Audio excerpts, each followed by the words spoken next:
अपने इस वीडियो में हम द थर्ड लेवल चैप्टर पर बेस्ड मल्टीपल चॉइस क्वेश्चंस को डिस्कस करेंगे. So without any further ado let's get started. My name is Pallav aka PJ Bhaiya and I welcome you to the class of Simply Soft Skills. Simply Soft Skills एक initiative है जो मैंने इस intention से start किया है कि communication, English, soft skills हर किसी तक पहुंचाई जाए. आज के सेशन में हम बात करेंगे सबसे पहले ऑथर और स्टोरी के एमसीक्यूज़ के बारे में. फिर हम कुछ एमसीक्यूज़ देखेंगे फ्रॉम द स्टोरी. इसके बाद हम देखेंगे कुछ important words and phrases from the story, and finally MCQs from English core. So first of all MCQs about the author and the story. All right. सबसे पहला क्वेश्चन है the third level is written by. ये कहानी किसने लिखी है? Jane Austen ने, William Wordsworth, Anees Jung या फिर जैक फिनी. तो हम सब जानते हैं कि इसका करेक्ट आंसर है Jack Finney. Jack Finney is an blank writer. इनकी नेशनैलिटी क्या है? अमेरिकन है, आयरिश है, इंडियन है या फ्रेंच है? So the correct answer is American. The third level is ये स्टोरी है, नॉवल है, फेबल है या इनमें से कोई नहीं है? So the third level is a story. The genre of the story is, यहाँ पे फॉन्ट थोड़ा सा छोटा हो गया है. The genre of the story is autobiography, biography, science fiction या नन? सो इसका करेक्ट आंसर है science fiction. Jack Finney is तो ये novelist and short stories writer है, पोएट है, सॉन्ग राइटर है या इनमें से कुछ भी नहीं है? सो जैक फिनी हमारे क्या है? Novelist and short stories writer. Some of the works of Jack Finney are the body snatchers, time and again. ये दोनों या इनमें से कोई भी नहीं? इसका करेक्ट आंसर है द बॉडी स्नैचर्स और टाइम एंड अगेन. अब बढ़ते हैं स्टोरी पर बेस्ड एमसीक्यूज पे. Who is the protagonist of the story? Main character कौन है जिसके आसपास स्टोरी चलती है? चार्ली, डग, लॉरेन या Michael? So the correct answer is Charlie. There were 2 time tables of the railways. ये स्टेटमेंट ट्रू है या फॉल्स है? ये स्टेटमेंट ट्रू है. Charlie's friend was a psychiatrist, psychologist, psychoanalyst and none. सो हम सभी जानते हैं कि चार्ली का जो फ्रेंड था वो साइकाइट्रिस्ट था. ध्यान रहे लास्ट में आइट्रिस्ट आएगा. Charlie's friend said the modern world is full of insecurity, fear, war, worry या all of the above? The correct answer is all of the above.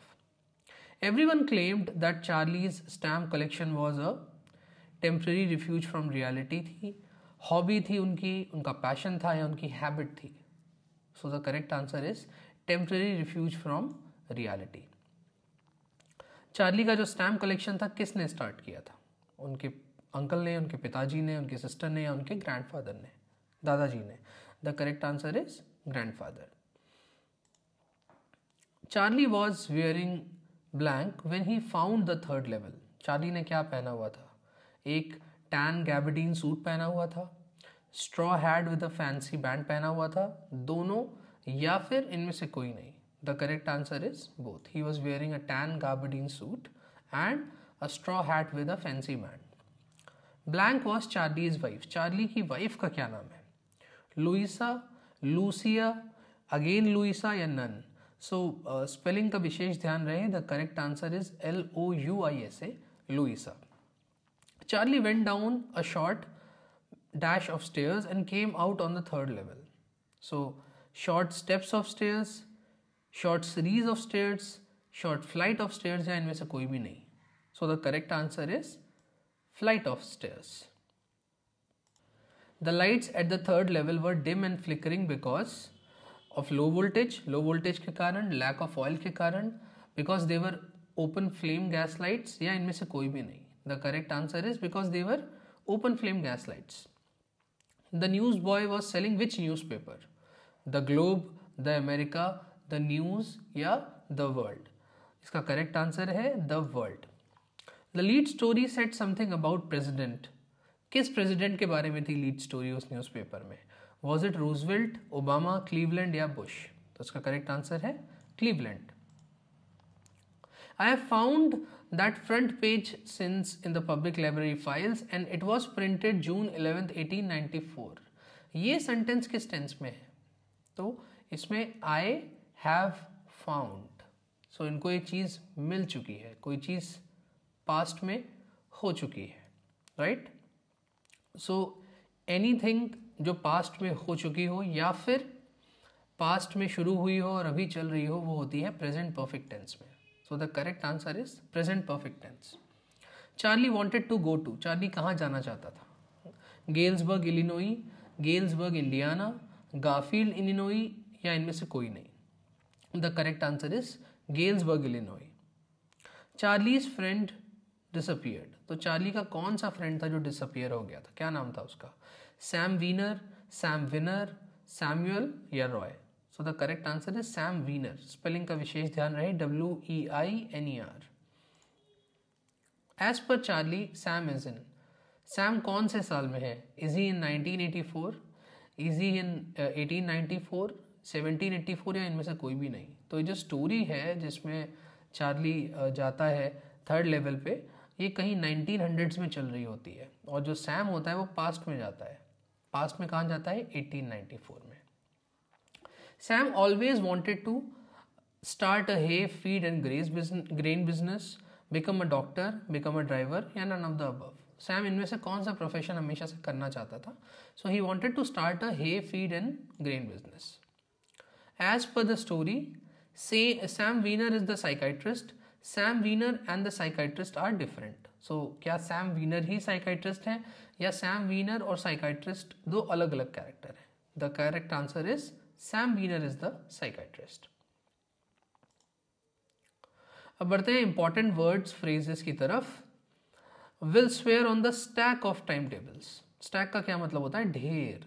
A tidy pile of something. इसके कुछ synonyms हो सकते हैं heap या mount. I have taken the obvious step. Obvious मतलब स्पष्ट, easily scene और अंडरस्टूड. इसके कुछ सिनोनिम्स हो सकते हैं क्लियर या evident. I talked to a psychiatrist friend of mine. Psychiatrist का मतलब होता है मनोचिकित्सक, a doctor who is train to treat people with mental illness. अभी एक दो स्लाइड्स पहले हमने देखा था कि साइको एनालिस्ट, साइकोलॉजिस्ट, ये सब इसी की तरह के प्रोफेशन होते हैं, बट इसके सिनोनिम्स नहीं होते हैं, इस चीज़ का ध्यान रहे. So psychoanalyst, psychologist, these are words like psychiatrist. Okay. Everything points to it they claimed. So claim का मतलब क्या होता है? दृढ़ता पूर्वक कहना या दावा करना. To say that something is true. इसके कुछ सिनोनिम्स हो सकते हैं एसर्ट, declare. Things were pretty nice and peaceful. वैसे तो प्रिटी का मतलब सुंदर होता है, लेकिन प्रिटी का मतलब काफ़ी भी होता है, ज़्यादा मात्रा में. सो काफ़ी या क्वाइट. इसके सिनोनिम्स हो सकते हैं रीजनेबली या adequately. So we can say things were adequately nice and peaceful या things were reasonably quite nice and peaceful. Then I heard that sort of a hollow roar ahead. So ये तब की बात है जब ऑथर एक hallway पे सीधे चल रहा होता है. चार्ली जो होता है हॉलवे में सीधे चल रहा होता है और वहाँ पे कुछ देर बाद उसे एक शोर सुनाई पड़ता है. सो रोर का मतलब होता है शोरगुल, shout. The lights were dim and sort of flickering. So flicker का मतलब होता है झिलमिलाना. To keep going on and off as it burns और शाइन्स. लाइट के कॉन्टेक्स्ट में बात हो रही है. इसके सिनोनिम्स हो जाएंगे ग्लिमर या स्किंटिलेट. सो हम ये भी कह सकते हैं the lights were dim and sort of scintillating. There were brass spittoons on the floor. Spittoon क्या होता है? पीकदान. A metal pot having a funnel shaped top used for spitting into. थूकने के लिए जिस पॉट का यूज करते हैं उसे पीकदान कहते हैं या स्पिटून कहते हैं. इसका सिनोनिम हो जाएगा spitter. Across the station a glint of light caught my eye. तो ग्लिंट का मतलब होता है चमक या ब्राइटनेस और इसके सिनोनिम्स हो जाएंगे ग्लिटर या sparkle. Across the station a glint of light caught my eye. Caught my eye का मतलब क्या होता है? To grab attention. Okay. So it's a phrase, catch someone's eye, और इसका मतलब होता है to be noticed by someone. For example, his expensive watch caught my eye. उसने एक महंगी घड़ी पहनी है या पहनी थी जिस पे मेरा ध्यान चला गया, जिसने मेरा ध्यान आकृष्ट कर लिया. He wore a derby hat, a black 4-button suit with tiny lapels. Lapels क्या होता है? जो हम लोग कोट पहनते हैं उसका जो कॉलर होता है, उसका जो मुड़ा हुआ पार्ट होता है उसे लेपल कहते हैं. One of the two parts of the front of a coat that are folded back. Caught a glimpse of a locomotive. So glimpse क्या होता है? झलक, झलक दिखला जा. A very quick and not complete view of something or somebody. इसके synonyms हो जाएंगे glance, sight. He glanced at my fancy headband. So glance का मतलब होता है निगाह डालना. यहाँ पे ये word as a verb use हो रहा है. To look quickly at somebody or something. Synonyms हो जाएंगे peek या peep. तो हम ये भी कह सकते हैं he peeked at my fancy headband. If you are trying to skin me, you won't get very far. So this is an informal phrase. Okay. सो हम लोग को अपने फॉर्मल कम्युनिकेशन में इसको नहीं यूज़ करना चाहिए और इसका मतलब होता है टू चीट, धोखा देना. अगर तुम मुझे धोखा देने की कोशिश कर रहे हो तो तुमको सफलता नहीं मिलेगी.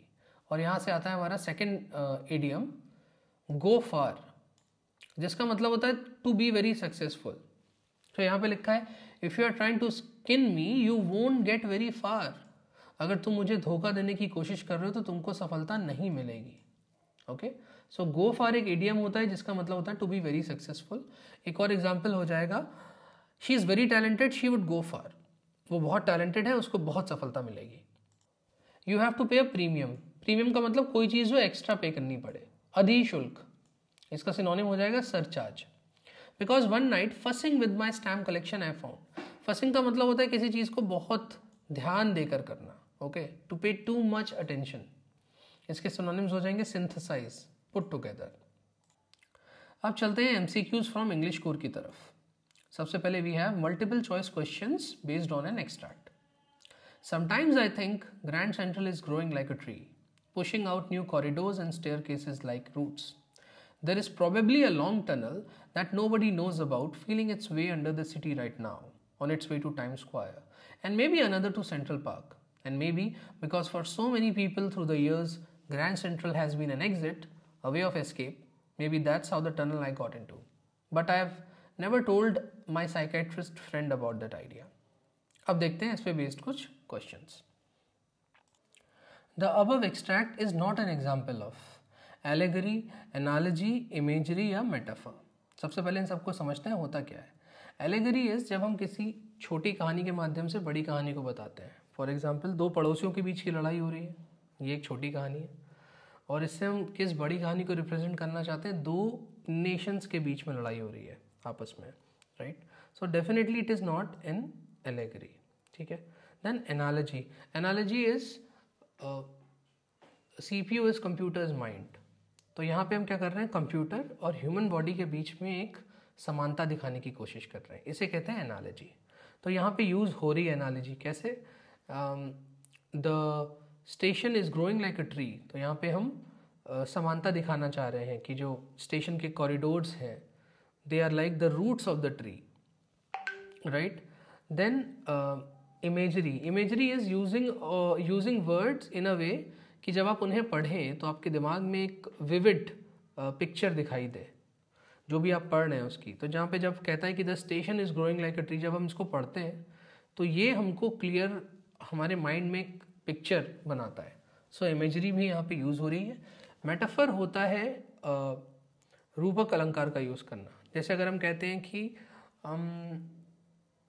उसके शब्द मुझे चाकू की तरह लगे, तो यहाँ पे हम जो चाकू यूज़ है, चाकू का जो यूज़ हो रहा है that is being used as a metaphor.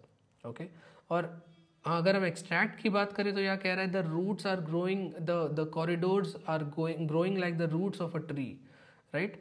So this is the use of metaphor. So the correct answer for this question is allegory. Charlie decided not to tell his psychiatrist friend about his idea.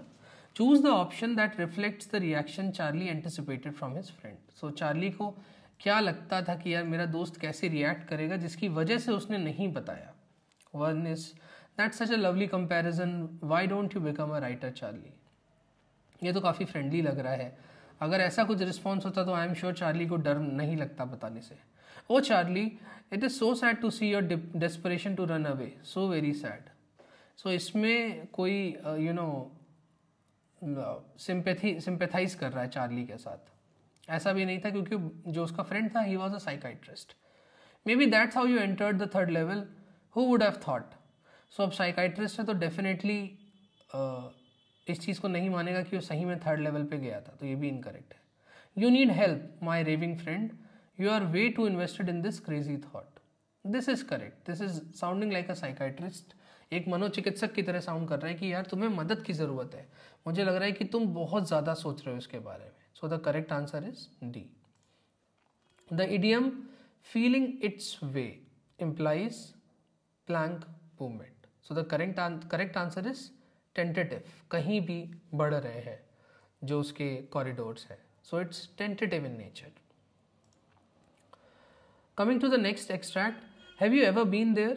It's a wonderful town still, with big old frame houses, huge lawns and tremendous trees whose branches meet overhead and roof the streets.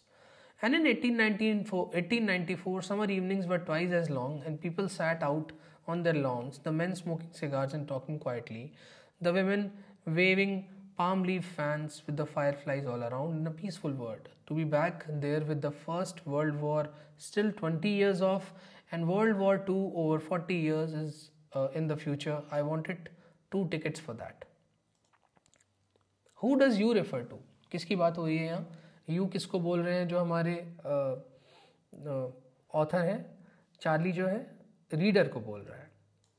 Okay, choose the option that best describes the society represented in the above extract. So वो content और peace loving थी, leisurely थी, emotional थी, orthodox थी, upper class थी। So इसका correct answer है orthodox. क्यों ऑर्थोडॉक्स है? क्योंकि इसमें बताया गया है कि जो लोग होते हैं वो जो मेन होते हैं वो अपना टाइम जो होते हैं सिगार पीते हुए स्पेंड कर रहे हैं और विमेन जो है वो पंखा झल रही हैं। It's like it's sounding orthodox. And upper class के लोग they are taking their time of शाम के टाइम पे और फिर वो सिगार वगैरह पी रहे हैं, आराम से अपना टाइम स्पेंड कर रहे हैं।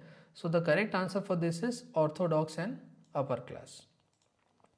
Imagine the city of Galesburg is hosting a series of conferences and workshops. In which of the following conferences or workshops you are least likely to find the description of Galesburg given in the above extract? So मान लीजिए कि जो city of Galesburg है वो एक conference या series of conferences organise कर रही है और वहाँ पे कुछ डिस्क्रिप्शन दिया गया है गेल्सबर्ग का।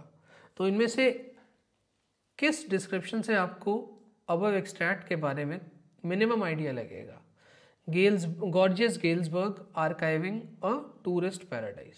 डेफिनेटली अ टूरिस्ट पैराडाइज, क्योंकि वहाँ आराम से लोग चिल कर रहे हैं, वहाँ के घर बहुत अच्छे हैं।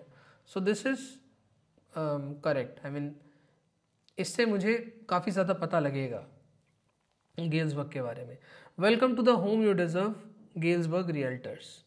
सो गेल्सबर्ग के घरों की तारीफ चार्ली ने ऑलरेडी करी ली है कि वहाँ लश ग्रीन लॉन्स हैं, वहाँ के जो पेड़ हैं वो स्ट्रीट्स तक आ जाते हैं। So this is also giving the description of the above extract. Reimagining a warless future, technology for peace. So पूरे एक्सट्रैक्ट में कहीं भी टेक्नोलॉजी की बात नहीं आई है, ठीक है। ये तो पता है कि भाई वहाँ से वॉर 40 ईयर्स और वर्ल्ड वॉर 1 20 ईयर्स और वर्ल्ड वॉर 2 40 ईयर्स दूर थी, तो वॉरलेस तो है, बट टेक्नोलॉजी का यूज़ कहीं नहीं हो रहा है। सो इससे हमें लीस्ट पता लगेगा। And finally the women question, the world of women at home.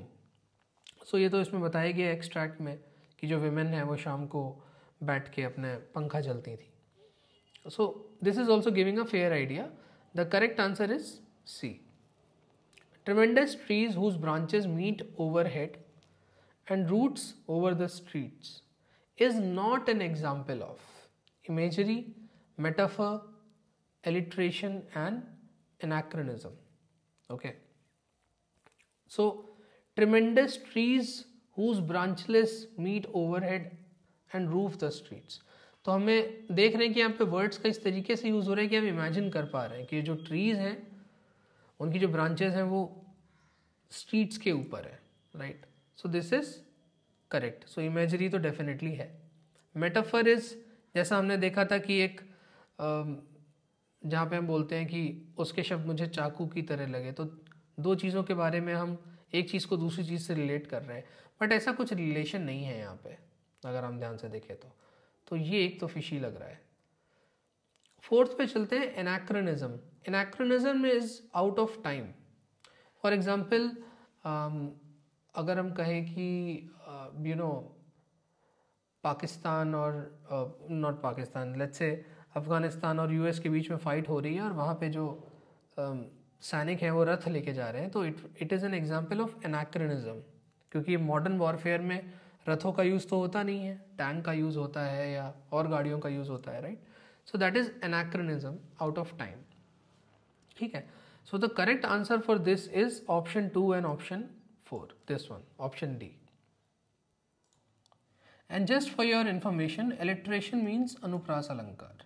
So अनुप्रास अलंकार is जहाँ पे समझ समझ के समझ को समझूं, समझ समझना भी एक समझ है, तो यहाँ पे स बार बार रिपीट हो रहा है, राइट। तो यहाँ पे देखिए ट्रिमेंडस ट्रीज, सो एलिट्रेशन का एग्जाम्पल भी है।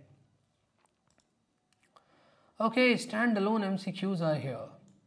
How would you describe Charlie's vision of his grandfather's life and times? Wistful, escapism, idealized sentimentality, nostalgic simplicity या फिर dreamy perfection? So इसका correct answer is idealized sentimentality, right? वो idealize कर रहा है उस time को अपने दिमाग में, okay? The third level refers to the third level at the Grand Central Station as a metaphor, रूपक के तौर पे, which of the following would not be an appropriate explanation of the title? Would not be an appropriate explanation. The convergence of reality and fantasy, ये तो definitely है, क्योंकि reality is कि वहाँ पे 2 ही level हैं, but fantasy ये है कि author escape करना चाहता है उस reality से, right? तो it's a convergence of reality and fantasy, उसकी fantasy है। The bridge between the past and the present, ये तो बिल्कुल सही है। 1900s में author होता है and he goes to 1894, which is the past. The oppressive monotony of modern life, ये नहीं समझ में आ रहा है थर्ड लेवल से। ऑप्रेसिव मीन्स दबाना, राइट, और मोनोटनी मीन्स एक जैसा होना। सो ये तो समझ में नहीं आ रहा है थर्ड लेवल से। So this is the correct answer. The need for an alternate plane for of understanding, this is correct, कि आप जिस जगह पे हैं, जिस प्लेन पे हैं, उस पर आपको चीज़ें समझ में नहीं आ रही, तो you want to go on an alternate plane. So this is also correct. So the answer for this question is the oppressive monotony of modern life. How would you describe Charlie? Confused, happy-go-lucky, escapist, adventurous, imaginative, nostalgic या फिर friendly and responsible? So जो अपने Charlie भाई साहब होते हैं ये बहुत ज़्यादा सोचते हैं, बहुत ज़्यादा इमेजिन करते हैं, और किस टाइम के बारे में इमेजिन करते हैं? पुराने टाइम के बारे में, पास्ट के बारे में। That is nostalgia. So he is imaginative and he is nostalgic as well. The correct answer is imaginative and nostalgic. Which of the following is a conclusion that can be drawn from the story? Reality is indeed stranger than action.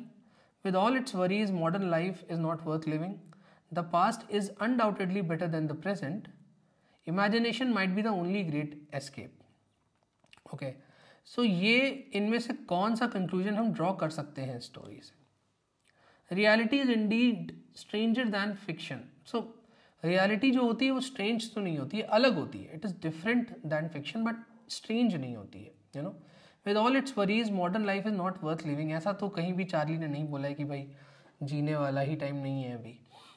The past is undoubtedly better than the present, ऐसा है, लेकिन Charlie ने जो भी बताया है past के बारे में वो सिर्फ अच्छी चीज़ें बताई हैं, हो सकता है कुछ खराब चीज़ें भी हो जो हमको ना पता हो, तो ये हम नहीं कह सकते कि it is undoubtedly better. Then imagination might be the only great escape, ये सही है कि if we want to escape from a situation, you know, तो imagination is also one of the way. So it is might be the only great escape that we can have in a particular situation. So that's all for this video. Happy learning. PJ Bhaiya is signing off. Always remember that hard work always pays off. If you find this video useful, अगर आपको इससे कुछ सीखने को मिला है तो उसको अपने फ्रेंड्स के साथ ज़रूर शेयर कीजिएगा. Happy learning.